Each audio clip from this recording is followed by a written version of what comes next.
Salam hörmətli izləyicilər, bu dəfəki qonağımız politoloq Nəsimi Məmmədlidir. Nəsim bəy, xoş gördük. Hoş gördük. Səxavət bəy, mən də sizi və bizim dəyərli və daimi izləyicilərimizi salamlayıram. Təşəkkür edirəm Nəsim bəy, minnətdaram, izləyicilərə də salamlar. Nəsim bəy, son günlər ümumiyyətlə, xüsusilə Şərqi Avropa istiqamətində maraqlı hadisələr baş verir. Və məsələn, Zapad 2025 Belarusla Rusiyanın birgə hərbi təlimləri keçirilməzdən öncə Rusiya dronları Polşa səmasında görsəndi və bundan sonra artıq məlum o indiyənə qədər cəmi 5 dəfə istifadə olunmuş 4-cü maddə, NATO'nun 4-cü maddə aktivləşdi və bununla bağlı məsləhətləşmələr aparıldı. Bəli, 5-ci maddə.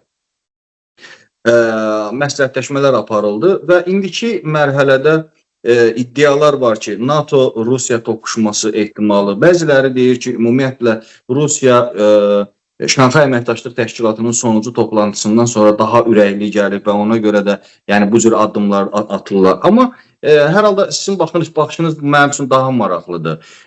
Rusiya-NATO toqquşması baş verə bilərmi? Ümumiyyətlə bu baş versə nələrin şahidi olaraq və yaxud da ki, bunu hansısa başqa bir səmtə yönəldəcəklər? Bu əlbəttə çox aktual və çox vacib bir problemdir. Amma siz sualı çox geniş qoydunuz. Bunu hissə əslində mərhələ bu məsələyə gəlsək məncə daha doğru olur. Ona görə əgər udaramsa danışanda sualınızın bəzi məqamlarını xahiş edirəm yenidən xatırladarsınız.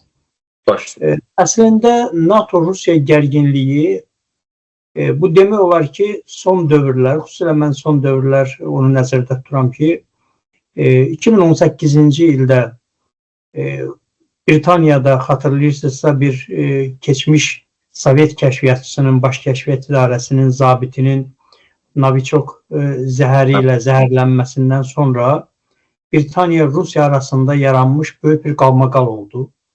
2018-ci ilin mart ayıydı. Və ondan sonra demək olar ki, 20-dən çox Avropa ölkəsi Britaniya ilə bərabər Rus diplomatların ölkədən çıxardılar, xaric elədilər.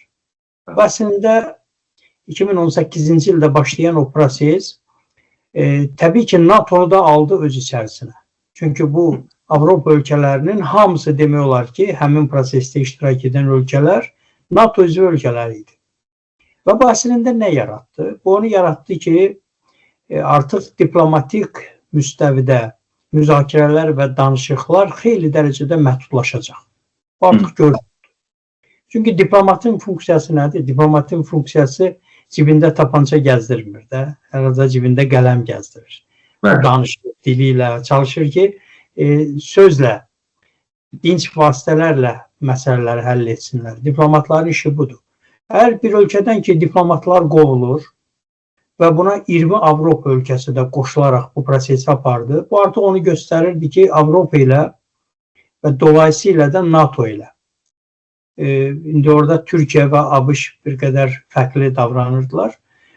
Bu faktiki olaraq onu göstərdi ki, Rusiya-Qərb münasibətləri, NATO münasibətləri gərginləşməyə doğru gedir. Doğrudan da 2019-cu ilin NATO sammitində NATO'nun sonuncu bildirisi ki oldu, bəyannaməsi. Bu bəyannaməsində açıq şəkildə ilk dəfə ifadə olunurdu ki, NATO üçün iki böyük təhlükə qaynağı var. Bunun biri beynəlxalq terrorizmdir, ikincisi isə Rusiyadır.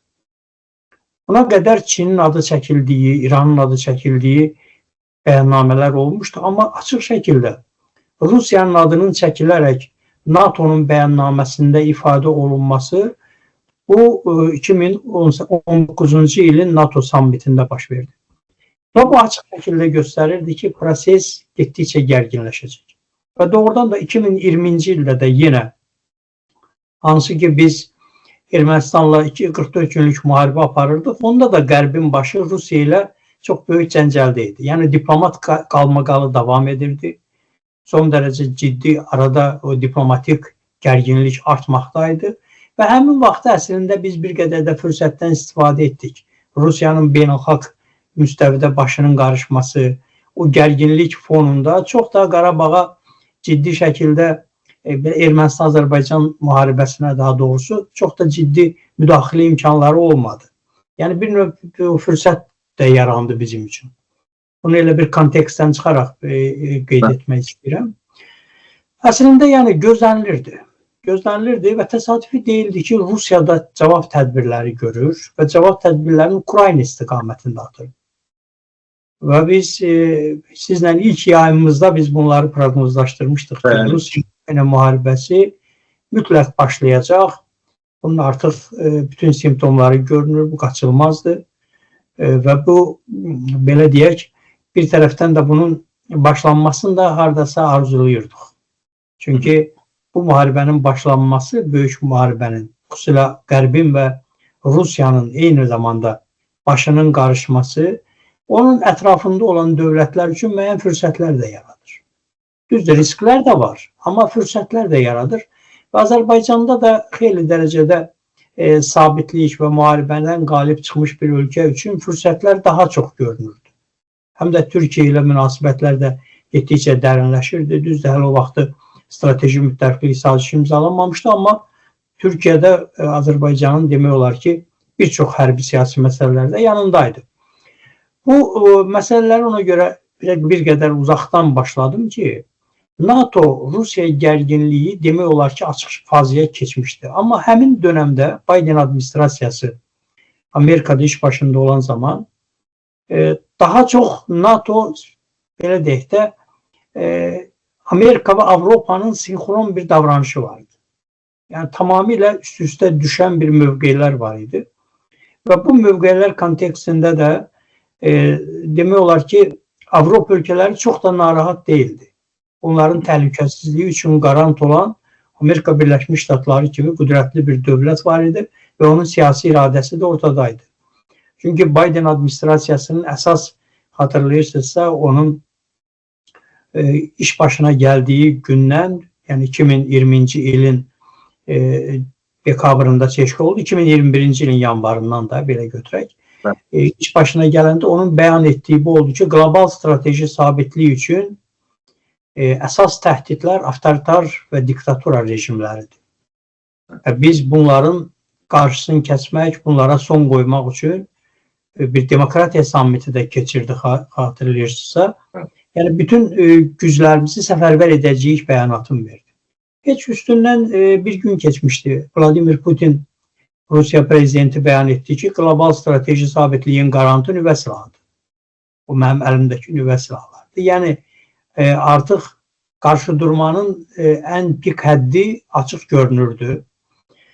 Və belə bir vaxtda demək olar ki, həm Rusiya, həm NATO bir-birinə qarşı mən qədər ehtiyatlı davranırdı. NATO'nun da çəkindirici gücü var idi. Çünki Amerika açıq şəkildə arxasındaydı. Rusiyanın özü də çəkinirdi ki, daha çox NATO ilə müharibəyə girmək, onun üçün daha böyük itkilər və daha böyük problemlər yarada bilər. Ona görə də Rusiya da ehtiyatla davranırdı. Amma Trump hakimiyyətə gəldikdən sonra Səxavət bəy açıq görünür ki, vəziyyət dəyişir. Vəziyyətin dəyişməsi də onunla bağlıdır ki, düzdür, Trump'ın son bəyanatları bir qədər belə ümid yaradır ki, Rusiyanın cilovlanması istiqamətində ABŞ administrasiyası qətiyyətli davranacaq. Amma istənilən halda Rusiya bir test etdi. Bu test ondan ibarət oldu ki, NATO'nun həmin o 5-ci maddəsi, məşhur 5-ci maddəsi Rusiya təcavüzü nəticəsində aktiv şəkildə işə düşəcəyi çox da inandırıcı deyil. Açığı mən buna şübhə ilə yanaşıram.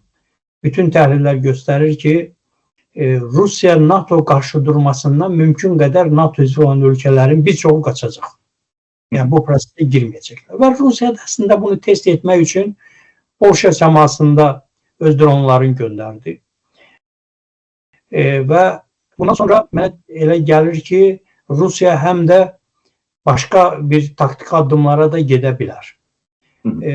İndi deyək ki, Rusiya-Ukrayna müharibəsi elə bir mərhələyə gəlib çıxıb ki, burada bir mənalı qalib mümkün deyil. Yəni hazırki vəziyyətdə bu mümkün görünmür də. İndi 1 il, 3 il, 5 il sonra nə olacaq, bunu demək əlbəttə bir qədər çətin məsələdir. Amma indiki vəziyyəti biz şərh edərək deyirik. Yəni tarix olaraq bu bugünkü tarixə mən istinad edərək qeyd edirəm ki, Rusiya Ukraynanı məğlub edə bilmir. Ukrayna isə təslim olur. Yoxud da ki, Ukrayna Rusiya qoşunlarını vurub öz ərazisindən çıxara bilmir. Buna da gücü çatmır. Yəni, mövcud status quo müharibənin uzanacağını göstərir. Müharibənin uzanmasında beynəlxalq faktorlar necədir? Beynəlxalq faktorlar da təəssüf ki, müharibənin uzanmasında maraqlı görünür. Xüsusilə müharibənin uzanmasından qazanan bir Çin dövləti var. Eyni zamanda Amerika Birləşmiş Ştatları da qazanır. Silahını satır, yəni çox rahatlıqla. Əvvəllər, məsələn, Trump deyirdi ki, Biden bağışlayıbdı 300 milyardlıq silah-sursat bağışlayıb, yardım göndəribdi. Amma indi bunun hamısının pulunu Avropadan alır. Trump Avropadan alır və onun üçün itki deyil. O silahını satmaq istiqamətində əslində bir əlverişli şərait əldə edibdi. Bundan yararlanacaqdır. Yəni, bu onu göstərir ki, dünyanın hazırda iki böyük süper gücü, bunlar bu müharibəni düzdür, sözdə dayandırmanın tərəfdarıdırlar. Bununla bağlı cəhd edirlər. Amma dayanmırsa, buradan qazanaq. Yəni, dayandıra bilsək, lap yaxşı. Qoy olsun bizim gücümüzlə biz dayandırdıq. Təbii ki, Çinin belə bir niyyəti yoxdur dayandırmaq, amma Amerika Birləşmiş Ştatları prezidenti Trump'ın belə bir istəyi var idi. Həqiqətən o çalışırdı ki, müharibəni dayandırsın və biraz da inanırdı ki, müharibəni bəlkə dayandırmaq mümkün olacaq. Çünki bir qədər pragmatik baxırdı vəziyyətə ki, tərəflər müharibədən yalnız itirir. İtirdiyinə görə bunlara əlverişli hansısa şərtlər verilsə, qarantiyalar verilsə, bəlkə bunlar dayanar. Bəlkə bunlar deyəndə ki, indi burada Ukraynanın qınalacaq bir vəziyyəti yoxdur. Ukrayna işğal altına düşübdür. Söhbət Rusiyadan gedirdi ki, Rusiya bəlkə bir ağıllı, bir rasional qərar qəbul edə bilər, müharibəni dayandırar. Əslində, bütün ağıllı adamlar belə düşünə bilərdi. Trump da biznesdən gəlmiş, biznesdən siyasətə gəlmiş, siyasətdə bir dəfə enib qalxmış, təcrübəsi olan bir dövlət başçısı kimi düşünürdü ki, bəlkə dayandıracaq. Amma bu da alınmadı. İndi Rusiya-Ukrayna müharibəsi əgər dayanmırsa və hər gün burada minlərlə insan həyatını itirir, məsələn, son statistikaya görə həftədə 8.000 adam həyatını itirir. Deməli, bu belə çıxır ki, gün ərzində 1000-dən çox adam həyatını itirir. Yəni, bu son dərəcə qorxunc bir rəqəmdir. Nəzərə almaq lazımdır ki, istər Rusiya, istər Ukraynada doğum statistikasına görə, yəni gənclərin, uşaqların dünyaya gəlməsi problemləri, çox ciddi problemlər var idi. Üstəgəl isə ölənlər kişi əhalidir və bunlar gənc əhalidir. Yəni, nəsil artırmalı olan əhali müharibədə ölür. Onun milliyyətinin kim olması önəmli deyil. Əsas onlar Rusiya və Ukrayna vətəndaşlarıdır. Bunlar isə çox böyük demoqrafik gələcəkdə problemlərə yol açacaqdır. Yəni, bu ölkələrin əslində strateji məğlubiyyəti açıq görünür. Ona görə Rusiya müharibəni öz xeyrinə qurtarması üçün yeganə bir çıxış yolu qalıb. Müharibənin miqyasını genişləndirmək. Açıq şəkildə NATO ölkələrindən biri ilə müharibəni genişləndirmək. Bu Rusiya nə verəcək? Sual oluna bilər ki, NATO'nun qoşulması Rusiya nə verəcək? İlk növbədə nəzərə almaq lazım ki, onsuz da Rusiya NATO ilə döyüşür. Yəni, Ukrayna ordusudur qarşıda, amma Ukrayna ordusunun arxasında ilk gündən Qərbin, Avropanın bütün ölkələrinin, bütün deməyək, indi əksər ölkələrinin dəstəyi var. Hərbi siyasi dəstək var, kəşfiyyat dəstəyi var. İndi bəzi məqamlarda ola bilsin, bəlkə könüllü döyüşənlər də var. İndi tam o statistikanı yaymırlar. Bunlar onu göstərir ki, deməli, Rusiya və NATO arasında elan edilməmiş bir müharibə gedir, bir hibrid müharibə var. İndi Rusiya arzuluyor ki, belə bu açıq olsun. Və bu açıq olacağı təqdirdə Rusiya həqiqətən də əlindəki taktiki nüvə silahları ilə Avropanı qorxutmağı bacarıbdır. Yəni, bu məsələdəki bu təhdidlər işə yarayıb. Yəni, Avropa ölkələri bir mənalı şəkildə artıq belə oturaq qərar verək.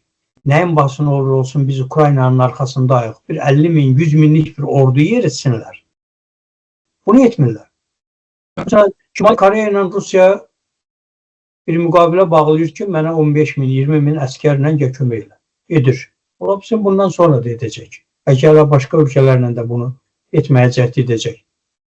Olmazmı ki, məsələn, Ukraynada Fransa ilə bağlasın müqavilə. Almanya ilə bağlasın ki, mənə 10 min əskər gətirir. Yəni müttəfiqlikdirsə, bu da bunu edə bilər də. Amma bunlar bunu etmir. Sözünüzə qüvvət olaraq bir şey bildirim. Məsələn, bir neçə gün öncə Polşanın müdafiə naziri çıxdı, bir bəyanat verdi ki, biz istəyərdik ki, Avropa ölkələri gəlib Ukrayna ərazisində qoşunlarını yeritsinlər. Amma deyir, biz həm də onu görürük ki, Avropa ölkələri döyüşmək istəmir. Bəli. Bax, məsələ budur. Niyə döyüşmək istəmir? Onlar doğrudan da Rusiya təhdidini çox real hesablayıb və qəbul edirlər. İndi biz burada oturmuşuq, bizim üçün deyil o təhdid.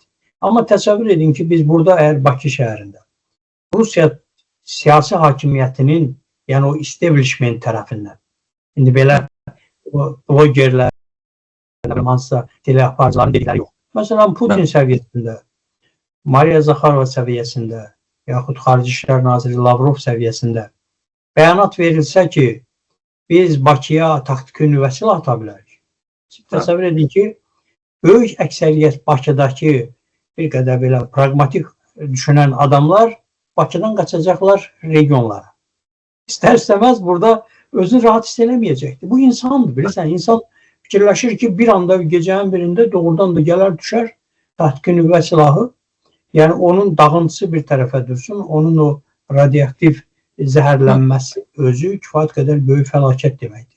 Düz lokal olsa da bu böyük faciə törədə bilir. İndi bax, Avropa ölkələri belə bir təhdid altındadır. Putin açıq şəkildə dedi ki, bizim ərazilərimiz çox genişdir. Yəni biz o qədər böyük, yəni 17 milyondan kvadrat kilometrdən böyük bir əraziyə sahibik. Amma məsələn, Avropa ölkələri 1 kvadrat metrə düşən əhali ilə Rusiyanın müqayisə eləmək qeyri-mümkündür. Avropada sıfır əhalinin məskunlaşması və bu açıq şəkildə təhdid etdi ki, bizim əgər bizcə tək bir nüvə silahımız Avropaya düşsə, bəs edir Avropa üçün. Yəni sən orada bunun yüzlərləsinin qarşısını al, bunun bir dənəsi düşsə, bəs edir. Və Avropada da insanlar bir rifahlı cəmiyyət qurublar, bir rahat həyat təmin ediblər. Xüsusilə də son, belə deyək də, müharibədən sonraki 80 ildə bunlar öz təhlükəsizliyi üçün demək olar ki, addım atmayıblar. Bunu daha tam etibar ediblər Amerika Birləşmiş Ştatlarına və getdikcə öz orduları tədricən bunların ixtisar olunubdur. Məsələn, indi Böyük Britaniya kimi nəhəng bir dövlətin 75-80 minlik bir ordusu var. Yəni bu ordunun yenidən təşkil edilməsi, siz hər halda hərb sahəsində ixtisaslaşmış bir jurnalist və araşdırmacısınız. Bunu məndən də daha yaxşı bilərsiniz ki, bunun üçün uzun zaman lazım olacaq. Yəni bu 1 ilə, 2 ilə həll ediləcək məsələ deyil. Ordunun komplektləşdirilməsi üçün düzdür, səfərbərlik edə bilərsən qısa müddətli. Amma o əvvəlki peşəkar ordu səviyyəsində olmayacaq da. Bunun üçün müəyyən bir zaman lazımdır. Bəlkə 5 il, bəlkə 6 il. İndi bunu yenə deyirəm, mütəxəssislər daha dərindən bilir. Bəlkə də bir gün verilişinizə hərbi mütəxəssisləri dəvət edəndə onu soruşa da bilərsiniz. Bizim üçün də əlbəttə o cavablar maraqlı olacaqdır. Yəni, Avropanın bugün döyüşən ordusu da demək olar ki, yox səviyyəsindədir. Var, texnoloji üstünlüyü var, maddi imkanları çox yüksəkdir. Amma texnoloji üstünlüklər ordunun əgər döyüş qabiliyyəti yoxdursa, sahədə döyüş aparmaq imkanları yoxdursa, o bəzi hallarda çox da effektli olmur. Biz düzdür, Qarabağ müharibəsində yəni müasir bir müharibənin elementlərini gördük. Mən sizin Savaş və Duman kitabınızda onun çox detallı izahı var. Onu çox gözəl yazmışsınız, qeyd etmişsiniz. Bəlkə ilk dəfə idi ki, dronlarla və dronların gücündən istifadə edərək bir müharibə aparıldı və orada qalibiyyət əldə edildi. Amma canlı əskərin, orada döyüşən ordunun da fədakarlığı və gücü diqqətdən qaçmamalıdır. Yəni bu əgər ikisi bir-biri ilə birləşmirsə, o zaman bunun tam da effektli nəticə verəcəyini demək bir qədər çətinləşir. Bu baxımdan əlbəttə Avropada texnoloji üstünlüklər olsa da, döyüşən ordu, cəmiyyətin bu döyüşlərə hazırlığı, bunlar önəmli məsələdir. Sabah Avropa cəmiyyətləri bir müharibə təhlükəsi olarsa, o hökumətlərə etimad göstərəcəkmi? Onları devirməyəcəklər. Demokratik cəmiyyətin, məsələn, bu tip problemlər çıxanda, xüsusilə belə müharibə təhlükəsi, təhdidi artanda, qərar qəbul etməsində çeviklik çox zaman təmin edilmir. Məsələn, o tək adam hakimiyyətlərində problem yoxdur. Bir adam əmr verir, dərhal bütün strukturlar hərəkətə keçir. Nə parlamentə ehtiyac var, nə orada hansısa icra strukturundakı müzakirəyə ehtiyac var. Yəni, bir adam hər şeyə yaxşı bilir və o qərar verir, bitir. Və effektli olur. Məsələn, Rusiya bunu edir. Rusiyada bir tək adam gücü ilə hakimiyyətdə onu təmin edir. Amma demokratik hakimiyyətlər belədir ki, müxtəlif strukturu oturub müzakirə etməlidir. Bununla bağlı qərar qəbul etməlidir. Büdcə ayırmalıdır. Amerika Birləşmiş Ştatları kimi ölkədə super prezidentli respublikadır. Orada prezidentin çox böyük səlahiyyəti var, ordunun ali baş komandanıdır. Ona baxmayaraq, məsələn, müharibələr üçün, əməliyyatlar üçün büdcənin ayrılması, kongres əgər büdcə ayırmasa, yəni bunun parlamenti büdcə ayırmasa, o müharibəni apara bilməz. Deməli, haradasa prezident ən super prezidentli respublikada belə qanunverici orqandan müəyyən asılılığı var.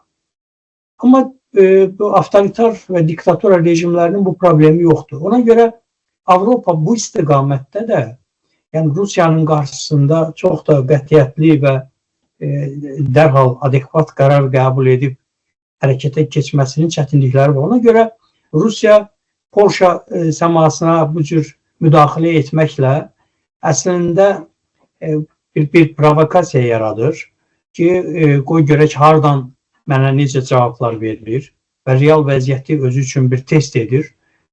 Və əslində bu məsələdə mən düşünürəm ki, Avropa zəif qaldı. Rusiyanı xeyli dərəcədə şirinlikləndirdi. Bu Rusiyaya qələbə gətirə bilərmi? Əlbəttə, strateji baxımdan Rusiya zaten məğlub oldu. Burada Rusiyanın strateji qələbəsindən danışmaq asan deyil, yəni çətindir. Amma indi taktiki üstünlükləri var və bu taktiki üstünlüklərlə ən qorxulusu odur ki, o strateji müəyyən qələbələrə də nail olması. Bax, məsələn, qorxulu tərəfi budur. Və yaxud da ki, Ukraynanın gələcək taliyi ilə bağlı çox arzu olunmaz qərarların qəbul edilməsi. Yəni, müharibəni genişləndirməklə o əslində öz müttəfiqlərini də, Şimali Koreya və Çini də bir qədər də özünə dəstəyə daha da çox sövq edəcək. Məsələn, o indi deyir ki, mən tək Ukrayna ilə döyüşürəm, amma əslində arxasında da Qərbin siyasi bloku var. Amma Qərbin bir ölkəsində prosesə qoşsa, yaxud bir neçə ölkəsində prosesə qoşsa, bu Rusiya üçün daha əlverişli bir həm təbliğatı baxımından səfərbərlik həyata keçirmək, daha çox, məsələn, belə deyək də, o qadağan olunmuş silahlardan istifadə etmək, özünün fəaliyyətinə haqq qazandırmaq, eyni zamanda Rusiya cəmiyyətindən də böyük dəstək almaq, bəlkə Şimali Koreya və Çin kimi ölkələrdən də yenə əskər dəstək almaq. Ona görə bu istiqamətdə Rusiyanın NATO münasibətlərindəki gərginlikdə hələ ki üstün tərəf Rusiyadır. Yəni Rusiya istədiyi, arzuladığı istiqamətdə irəliləyə bilir. Amma nəzərə almaq lazımdır ki, NATO'da dünyanın ən qüdrətləri bu blokudur.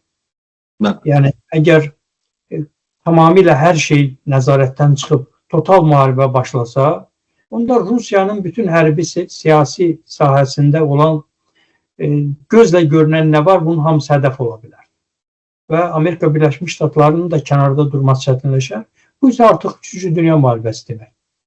3-cü Dünya müharibəsinin, yəni bəlkə də indi də gedir ilə 3-cü Dünya müharibəsi. Bəlkə də bir 20-30 il sonra deyəcəklər ki, bu 2022-ci ildə başladı. Rusiya-Ukrayna müharibəsi ilə başladı. Ola bilsin ki qaynar fazası, daha böyük kütləvi insan qırğını ilə nəticələnən fazası qarşıda bax, bu tip provokasiyalarla başlaya bilər. Amma ola da bilər ki, Avropa yenə təmkinli davransın. Mümkün qədər o qırğınları 2 dəfə ən azı yaşayıb. Yəni milyonlarla insan həyatını itirib. Avropada, yəni 1-ci Dünya müharibəsində də, 2-ci Dünya müharibəsində də müharibənin bir tərəfi Avropa oldu. Və bu ola bilər Avropada doğrudan da düşünsünlər ki, Rusiyanın mümkün qədər geniş müharibəyə cəlb edilməsinə imkan verməsinlər. Müəyyən güzəştli addımlara da geçsinlər. Bunlar da istisna deyil. Nəsim bəy, siz dediniz, yəni Avropa ümumiyyətlə bu məsələdə istəməyə də bilər. Amerikanın ümumiyyətlə necə davranacağı da hələ ki məlum deyil. Amma mən Qərb mediasını oxuyanda belə bir informasiya ilə qarşılaşdıq ki, Qərb çalışır ki, Türkiyəni də bu prosesə cəlb eləsin. Amma Türkiyə artıq neçənci dəfə bu məsələ ilə bağlı Türkiyəyə müraciət olunub. Hətta deyirlər ki, Türkiyəni razı sala bilmirlər. Ümumiyyətlə Türkiyə razı olsa nə baş verər, razı olmasa nə baş verər? Doğrudur. Avropa öz təhlükəsizliyi üçün indi istəyir ki, Türkiyəni daha yaxından öz içərisinə alsın. Çünki Türkiyənin təxminən 800 mindən yuxarı bir aktiv ordusu var. Hərbi gücü kifayət qədər güclüdür. Belə deyək də, NATO'nun ikinci hərbi gücüdür. Bəlkə də döyüş imkanlarına görə fərdi, yəni belə bacarıq baxımından bəlkə də birincisidir. Əlbəttə onlar istəyər ki, Türkiyə bu prosesdə, orada təhlükəsizlikdə rol alsın. Amma nəzərə almaq lazımdır ki, Türkiyəni siyasi baxımdan, iqtisadi baxımdan öz içərisinə almağı arzulamayan Avropa yalnız döyüşmək üçün alırsa, buna Türkiyə cəmiyyətinin reaksiyası müsbət olmayacaq. Məsələn, 1987-ci ildən başlayan Avropa Birliyinin üzvlüklə bağlı bir danışıqlar prosesini Türkiyə aparır. Hansı ki, hər bir ölkəyə orada 1 ildən, 2 ildən, bəzən 3 ildən sonra onlara müzakirə sürəci verilibdir. Oturublar, artıq müzakirələrə başlanılıbdır. Amma Türkiyə üçün bu, görürsünüz, yəni 40 ildən çox bir zaman əslində keçib, amma münasibətlər demək olar ki, yüksək səviyyəyə gəlib çıxmıyor. Ona görə inanmıram ki, Türkiyə bu prosesə geçsin. Türkiyə çalışır ki, regionda, xüsusilə Qaradəniz istiqamətində, Qaradəniz hövzəsində mümkün qədər öz təsir gücünü saxlasın. Eyni zamanda Aralıq dənizində öz mövqelərini saxlasın. Əgər o mövqeləri saxlamaq istəyirsə, burada bəzi məsələlərdə Rusiya ilə mövqeləri üstə düşə bilir. Yəni, o Rusiyanın tam sıxışdırılıb bölgədən çıxarılmasını arzulamır. Rusiyanın bölgədə zəif, yəni ondan daha zəif, amma mövcud olmasını istəyir. Rusiya tam şəkildə bölgədən çıxanda, o zaman Türkiyənin Qərbdə çox ciddi problemləri olduğu, Avropada problemləri olduğu ölkələrin tək başına qalır. Nəzərə almaq lazımdır ki, məsələn, Qaradənizdə indi Amerika Birləşmiş Ştatlarının həm Rumeniyada, həm Bolqaristanda çox böyük limanlarda hərbi bazaları var, yaxın ərazilərdə. Məsələn, Burqazda, Kösəncədə, yəni çox nəhəng. Demək olar ki, 10 minlərlə əskəri olan və bütün müasir silahlarla silahlanmış orada hərbi bazaları var. İndi bəlkə bugün Trump administrasiyası ilə Türkiyənin münasibətləri normaldır. Amma heç kəs qarantiya vermir ki, Türkiyənin, daha doğrusu Amerikanın başına Trumpdan sonra gələcək şəxslə Türkiyənin münasibətləri normal olacaq. Deməli, o hərbi bazalar eyni zamanda Türkiyə üçün də təhdid törədəcək. Türkiyə istənilən halda Amerikanın strateji müttəfiqi Orta Şərqdə İsrail. Yəni, İsrail üçün hər kəslə müharibəyə girər və hər kəslə çox qanlı savaş aparar. Türkiyə isə bu məsələdə İsrail ilə xeyli ziddiyyətləri var, problemləri var. Əslində, bu yöndə bir sualım olacaqdır. Ona əlbəttə gələrik, balanslaşdırıcı mövqe baxımından. Rusiyanı bölgədə, yəni bölgədə qalmasında Türkiyə maraqlıdır. Türkiye'de düşünürler ki doğrudan da Rusya olmasa o zaman tamamen bununla tek başına kalacaklar. Ama Rusya olduğu müddətdə Rusya bir nüvə dövlətidir. Hər halda Türkiye bu balansı qoruyub saxlaya bilir. Ama indi aslında Ukrayna ile Rusya arasındaki müharibədə en çok etimad kazanmış vasitəçi məhz Türkiye'dir. Yani Erdoğan'ın apardığı faaliyet dünyanın istenilen ülkesinde, yani istenilen liderleri bunu dile getirirler. İster oradan mesela Afrika'nın şimalında yerleşen ahali için, devletler için Rusya taxılının, Ukrayna taxılının ixracıyla bağlı meseleler olsun. Humanitar yönümlü meseleler, yani məsələlərin dəyişdirilməsi istiqamətində və s. Yani Türkiye'nin azı uğurlu vasitəçiliğini ortaya koyup bunu hem Rusya hem Ukrayna tarafı kabul edir, her iki taraf. Ama indi tarafı olsa o zaman Rusya'nı alırsan karşına. Burada taraf olmaksa bilirsən taraflar ki qütbləşir.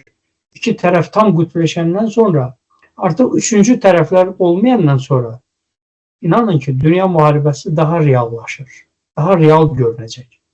Çünkü artık orada taraflar seçim edir ve vasitəçi olabilecek taraflar tükenir, zayıflayır.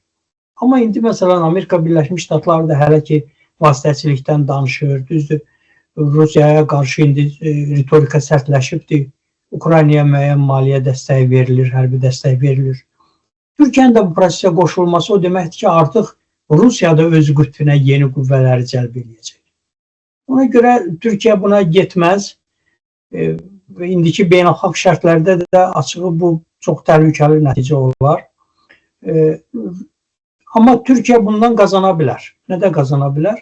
Türkiye vasitəçilik misyasını biraz da dərinləşdirərək, biraz da gücləndirərək belki daha çok töhfə vermiş olar, nəinki müharibəyə qoşulmaq. Nəsim bəy, ümumiyyətlə Türkiye demişkən və Amerika demişkən, yaxın şərqdə biz Türkiye ile İsrail'in münasibətlərinin son derece gərginləşdirdiyini şahid oluruq. Hətta bəzi xarici bəzi ekspertlər bildirirlər ki, bu iki ölkə arasında toqquşma da baş verə bilər. En azından Suriye üzerinden, Suriye'de en azından bu iki ölkə toqquşa bilər. Siz ne görürsünüz? Ümumiyyətlə bu ölkələrdən biri, hər ikisi də Azərbaycanla demək olar ki, müttəfiqdir, strateji müttəfiqliyi var. Hər ikisi ilə də Azərbaycanın tamamilə fərqli münasibətləri var. Bax, bu proseslər necə ola bilər və bu proseslər bu iki dövlətin arasındakı ümumiyyətlə gərginlik Azərbaycan ümumiyyətlə seçim qarşısına qoya bilərmi? Aslında vəziyyət çox mürəkkəbdir. Bugün artıq İsrail ordusu Qəzzada demək olar ki, quru hərəkatına başlayıb. Yəni çox intensiv artilleriya ateşindən sonra Qəzzanın şimal bölgəsində orada təxminən 1 milyona yaxın, hətta bəzi statistikada 1 milyondan çox insan yaşayır. O insanların yaşadığı ərazilər ciddi artilleriya ateşindən sonra quru qoşunları tərəfindən artıq hücuma keçilib. Və çoxdan əslində gözlənilirdi ki, Qəzzada əgər yerüstü əməliyyat həyata keçirilməsə, İsrailin hansısa bir uğur əldə etməsi çətin olacaq. Və bunu elə bir dövrdə başladılar ki, 57 İslam və Ərəb ölkələrinin sammitindən sonra, hansı ki Qətərlə bağlı yığışıb, bu sammit keçirilirdi ki, İsrailin təcavüzünü durdurmaq lazımdır. Bundan bağlı sərt qərar qəbul etmək lazımdır. İsrail sanki göstərdi ki, mənim üçün bu Ərəb dövlətləri, İslam dövlətlərinin qərarı bir heçdir.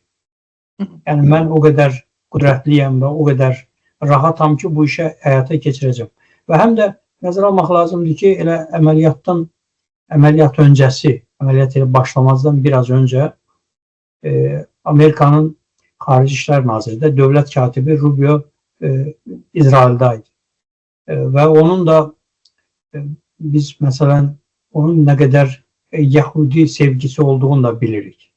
Yəni o təkcə Amerika dövlətinin siyasəti deyil, həm də onun özü də son dərəcə belə bağlı olan və bəlkə də indi o düzdür özünü bəzi hallarda açıq bir üzə vermir, amma hər halda o Yahudilərlə bağlı keçirilən mərasimlərdə Yahudilərin baş geyimindən istifadə edərək onlarla bir arada olması, bir yerdə görünməsi onu göstərir ki, o çox da bağlıdır. Yəni bu İsrail dövlətinə, Yəhudiliyə bağlıdır.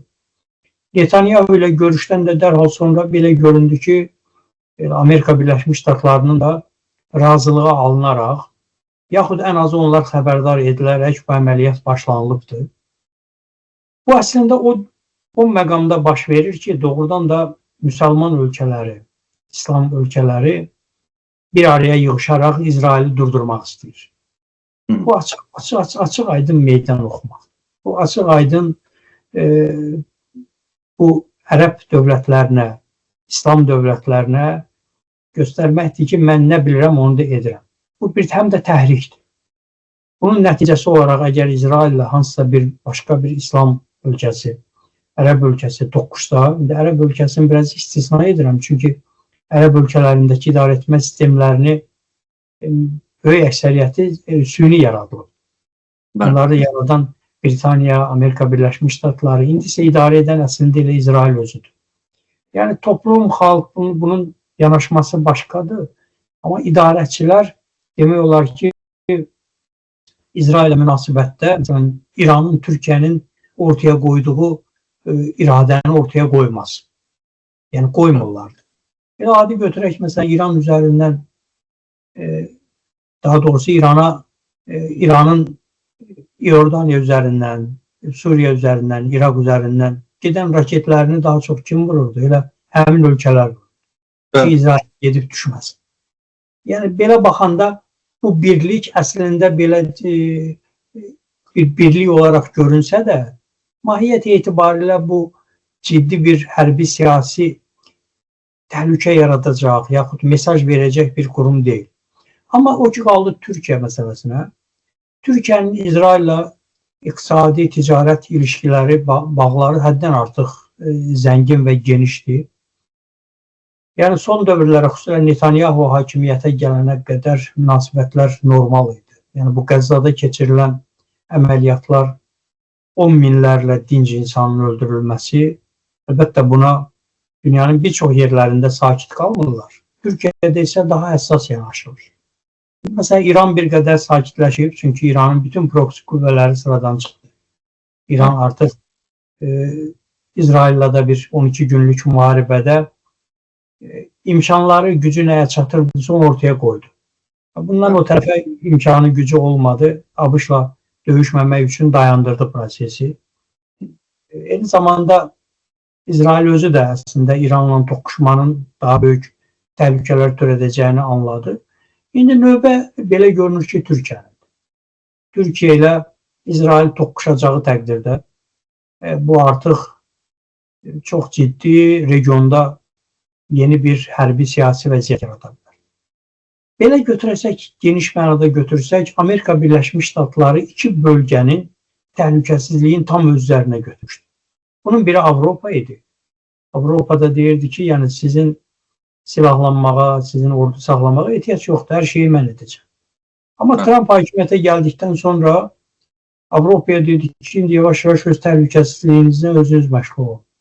Mən artıq bu işlə məşğul olmayacağım. İkinci bir bölgə isə Orta Doğu idi. Orta Şərqin demək olar ki, təhlükəsizliyin əsas qarantörü Amerika Birləşmiş Ştatlarıdır.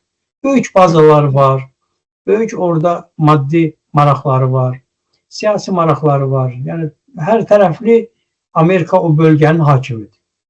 İndi təsəvvür edin ki, Amerikanın hakim olduğu bir bölgəni İsrail demək olar ki, qatıb qabağına əzişdirir. Qatarda Amerika hərbi bazaları var, ora hücum etdi. Yəni, son anda, məsələn, Hamas liderlərinin öldürülməsinin qarşısını Türkiyə kəşfiyyatı aldı. Türkiyə kəşfiyyatı son anda F-35'lerin trayektoriyasını müəyyən edəndən sonra Qatara məlumat veribdi ki, təcili hər bir iştirakçı mobil telefonlarını orada qoyub binanı tərk edib. Ondan sonra orada itki demək olar ki, minimum olub. Hansı ki, ondan çox F-35 ilə hücum həyata keçirilibdir. Və demək olar ki, bu proses həqiqətən də iflasa uğrayıb. Görünür İsrailin nəzərdə tutmuşmuş quru əməliyyatı düşünübdür ki, bu quru əməliyyatını həyata keçirmək üçün bütün hazırlıqlar başa çatıb. Hamasın bütün liderlərini öldürdükdən sonra bunu həyata keçirək ki, müqavimət olmasın. Yəni, görünür ki, buna hesablayırlar. Bunun da açığı qarşısını Türkiyə kəşfiyyatı alması onu göstərir ki, Türkiyə bölgədə müharibəyə hazırlaşıb. İsraillə müharibəyə hazırlaşıb. Bu müharibə baş verə də bilər, amma müəyyən qədər ertələnə də bilər. Bu, İsrailin davranışından asılı olacaq. Açığı, yəni Türkiyə artıq belə görünür ki, hazırlıq mərhələsini yekunlaşdırıbdır. Bu, bizim üçün nə vəd edə bilər? Əlbəttə, bu bizim üçün ən xoşa gəlməz senaridir. Çünki Azərbaycan həm İsraillə münasibətləri normal saxlayan bir dövlətdir, həm də Türkiyə ilə biz strateji müttəfiq olmaqla yanaşı qardaş dövlətik. Yəni, burada bizim nəbzimiz bir vurur, ürəyimiz bir döyülür. Onların faciəsi bizim faciəmizdir. Bizim faciəmiz onların faciəsidir. Onların sevinci, qələbəsi bizim qələbəmizdir. Bizimki də onlarındır. Yəni biz Türkiyə bir şeydə qalib gələndə onun müsbət dividendini bizə də çatır. Məğlub olanda biz də xeyli dərəcədə məyus oluruq və ondan nəsibimizi alırıq. Əslində eyni dövlət olmasaq da, doğrudan da çox eyni dövlət olacaq qədər vahid bir orqanizm kimi artıq formalaşıbdır. Bu baxımdan əlbəttə İsraillə müharibənin başlaması, yenə deyirəm, mən bunu birmənalı proqnoz etməyə çətinlik çəkirəm. Çünki Türkiyə də çox müdrik bir dövlətdir, çox dərin bir dövlətçilik ənənəsi var. Eyni zamanda Orta Şərqin də əsas, yəni belə aborigen sakini türklərdir. Orada dövlət qrupları 1000 ildir ki, oradadılar, 1000 ildən çoxdur. Orada ən nəhəng dövlətlər qurmuş, ən böyük imperiyaları orada məğlub etmiş bir toplumdan söhbət gedir. İndi isə müasir silahlarla silahlanmış, çox güclü, qüdrətli ordusu olan, eyni zamanda Suriya ordusu demək olar ki, Türkiyənin nəzarəti altındadır. Onların həm hərbi təlimlərlə, həm də hərbi təchizatla bağlı xeyli imkanları var. Yəni, onlar Hamas deyil. Onlar İsrailin qarşısından qaçıb bir gündə məğlub olacaq bir ordu deyil. Yəni, bu İsrail üçün böyük bir problem də yarada bilər. Buna görə mən düşünürəm ki, bizim üçün mürəkkəb bir vəziyyət yaranacaq. Mütləq Azərbaycan Türkiyənin yanında olacaq. Çünki başqa bir seçim imkanı yoxdur. Bu isə İsraillə olan münasibətlərin müəyyən qədər zədələnməsinə gətirib çıxara bilər. Yeganə ümidimiz budur ki, İsraildə bəlkə doğrudan da cəmiyyətin, hələ də sağduyulu insanlar varsa, onların bu prosesin qarşısını almasıdır. Netanyahu hakimiyyətindən belə bir gözləntim yoxdur. Netanyahu zaten beynəlxalq cinayətə əli bulaşmış, haqqında hökm çıxarılmış bir şəxsdir. Onun itirəcəyi bir şey yoxdur. O əslində başqaları müharibəyə cəlb etməklə öz ömrünü uzadır. Nə qədər onun əlində imkan var, İsrail xalqı ilə, Yahudilərlə qonşuları düşmən edir ki, daha çox məsələn bunun kimi düşüncəyə, bu ideoloji düşüncəyə ehtiyac qalsın. Çünki dostluq şəraiti, əməkdaşlıq şəraiti az saylı olan Yahudi xalqını ərəblərin qarşısında, türklərin, farsların qarşısında sabit saxlaması çətindir. Ona görə mürəkkəb bir vəziyyətdir. Amma Amerika Birləşmiş Ştatları əgər bəyan edirsə ki, mən Avropanın təhlükəsizliyinə artıq qarant deyiləm, gedin özünüzü qoruyun. Eyni zamanda bu Orta Şərqlə bağlı da Trump'ın belə açıqlamaları, mövqeləri var idi. İndi görünən budur ki, Amerikanın boş qalan yerinə İsrail tam iddia edir, onu götürmək istəyir ki, bu baxımdan bu güc mənim əlimdə olsun. Burada mənə qarşı olan heç kəs ayaqda qalmasın. Ola bilsin, Amerika tərəfi də bunu razılaşıbdır ki, əsas jandarm sənsən, bu bölgənin jandarm rolunu verirəm sənə. Məsələn, necə ki, Putinlə Trump arasındakı görüşdə o bir sıra maraqlarının təmin edilməsi ilə bağlı bəlkə də Cənubi Qafqazın da, Mərkəzi Asiyanın da, elə Avropanın özünün də bir sıra maraqlarından imtina edib. İndi bu açıq deyil, sadəcə olaraq mümkün görünən bir şeylər. Elə razılaşmalar var ki, onu sən bugün deyə bilmirsən. Amma üstündə illər keçən sonra məlum olur ki, bu məsələlər hansısa razılaşmanın nəticəsi olub. Bunun üçün şərait yaradılıb, bunun üçün imkan verilibdir. Bu baxımdan əlbəttə çox gərgin və qarışıq bir dövrdəyik.